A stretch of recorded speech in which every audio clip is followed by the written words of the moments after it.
Babe, taking a bubble bath won't change the fact that you're deeply unhappy with your life. Let's talk about it. What is up, guys? It's Noelle. Welcome back to my YouTube channel. So today on our hot and spicy agenda, I'll be talking about self-love and what it actually entails. Okay, so step one, the first thing you need to do to love yourself fully is practicing mindfulness and self-awareness. The reason why self-awareness is so important is because it's the entryway into all of the work you need to do to love yourself fully. Without self-awareness, you won't be able to understand why you are the way you are when it comes to relationships, how you treat yourself, how you treat others, the little things that you tell yourself in private, why you have self-limiting beliefs, and why you are the one that is in the way of achieving the life you want to live, which is the ultimate version of loving yourself. Living your life fully for you without hesitation. I know it sounds really easy, but it's actually really hard to be self-aware or to actively practice mindfulness. I know for me, it took a really long time for me to feel comfortable sitting with myself in silence and reflecting on all of the things that I believed about myself. Because to be honest, it's kind of uncomfortable. It's not fun to just sit with yourself and be like, let me think about how I feel, you know? Like, I feel like a lot of times people are actively trying to do the opposite and to run away from their emotions, but it's just kind of like a muscle, you know? The more that I practiced it, the more that I was intentional with how I used that time, the easier it got for me, and the more I've grown to love time that I spend by myself. The more you're able to identify you have a problem, the easier it will be for you to tackle it. Now, while this can look different for everybody, the way that I personally practice self-awareness and mindfulness is meditation, sitting with myself, journaling, listening to calming music, actively taking stock of how I feel and acknowledging it. Some other practices you can try are yoga or just exercise in general, guided meditation, reading, whatever it takes for you to be able to sit with yourself and kind of silence the thoughts of the outside world and just funnel in. Just try whatever works for you and just make sure to keep an open mind completely, because if your heart is not in it, it's gonna take you a really long time to tap into yourself. Allow yourself to dig deep, because giving your all to these practices will make it that much more meaningful and impactful down the line. Now, step two. After you become more self-aware, then it's time to start actively working toward healing your inner child, healing your inner wounds, which is something that I recently learned is called shadow work. I mean, I've honestly been doing it for the past 3 years and I didn't know that it was called shadow work, but basically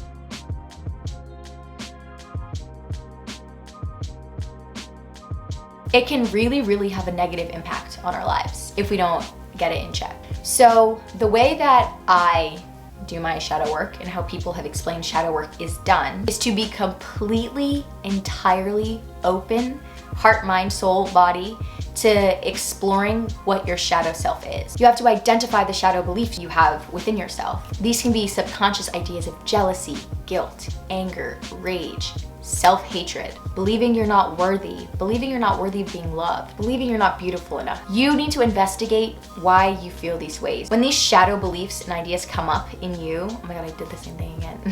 When these shadow ideas and beliefs come up within you, you need to, like I said before, take stock of how you're feeling and be like, I feel uncomfortable that I feel this. I feel embarrassed. I feel ashamed that I feel this. Instead of suppressing it and not allowing myself to feel it, I'm gonna let myself feel it and investigate why it is that I'm feeling this way. Now, you can explore these feelings many different ways. You can journal, you can meditate, you can talk aloud, whatever you find works best for you, whichever practice works best for you is the way that it's going to help you reach your goal faster. Think about those traumatic experiences you had as a child and what beliefs and ideals formed inside of you that are subconscious. Tap into that, don't be afraid of that, and just give in to the process. The most important thing to remember when it comes to this is to be compassionate with yourself.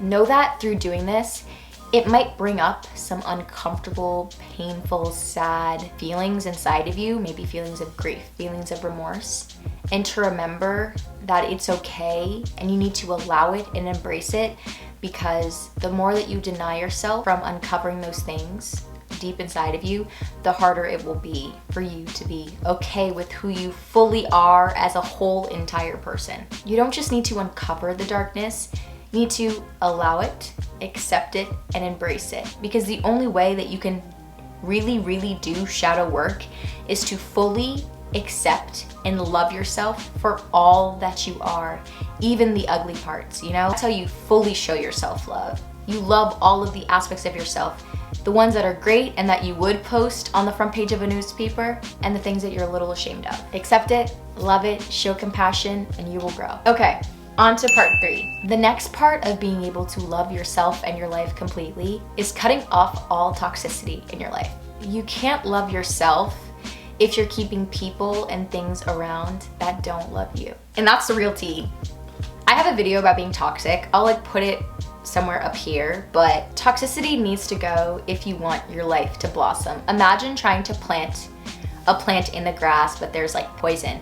It's not gonna be able to fully grow because it's not in an area or a space where it can cultivate and be healthy and happy. Sometimes I just drop gems, like I need to listen to myself more. It's so important if you're trying to take steps in a healthier direction that you cut off all unhealthy and negative things in your life. For example, stop repeating unhealthy relationship cycles with people who don't actually care about you. Stop being friends with people that make you feel badly about yourself. Stop giving into your toxic patterns because that's just who you are or how you've been raised. Boom, bam, bop, bada bop, boom, pow.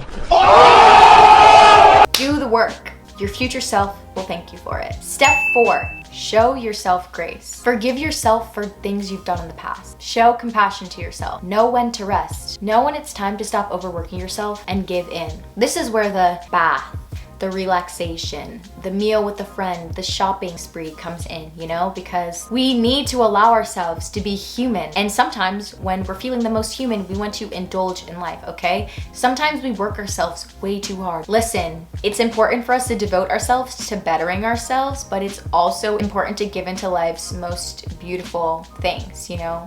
Friendship, food, art, music, anything that you find that gives you joy. When you find yourself getting beaten up mentally, emotionally, sometimes you need to cut the cameras, you need to hold the brakes, and you need to be like, I need to tap into myself. I need to light some candles and take a nice bath. I need to watch my favorite movie so I can laugh, so I can cry, so I can experience joy. That's okay. It's okay to do that. Don't ever feel ashamed for doing something that's gonna make you feel better. Feel ashamed if you're doing something if you know that the long-term results aren't to benefit you, but are to give into a weird urge that you have in the moment, you know? Always be intentional with your self-care. Always be intentional with the things that you're doing to pour into yourself, because energy is energy and things will always have a lasting impact. So just make sure that what you're doing is always the right choice for you.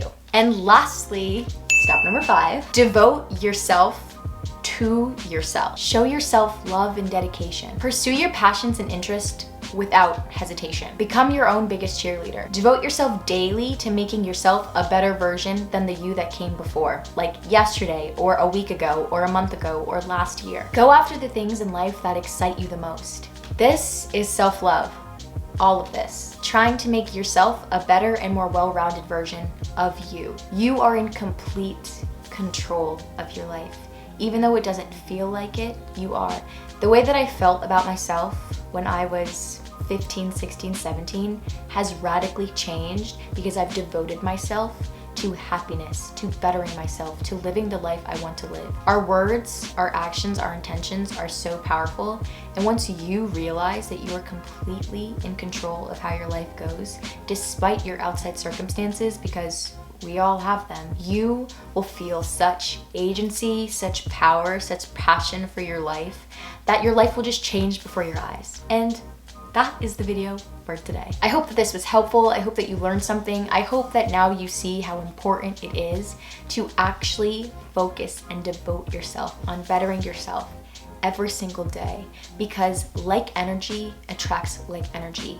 The more you raise your vibrations, the more you live a positive, intentional life, the more your life every single day will feel like a movie to you. You know, you'll wake up and you'll be like, I can't believe I get to live this life. If you have any questions, please head to the comments. You know, I love to talk to you guys in the comments. Also, feel free to DM me on Instagram. I'll put it right here. I read, see, and respond to all of my DMs, so don't forget to check me out over there. But also, don't forget to like, comment, and subscribe.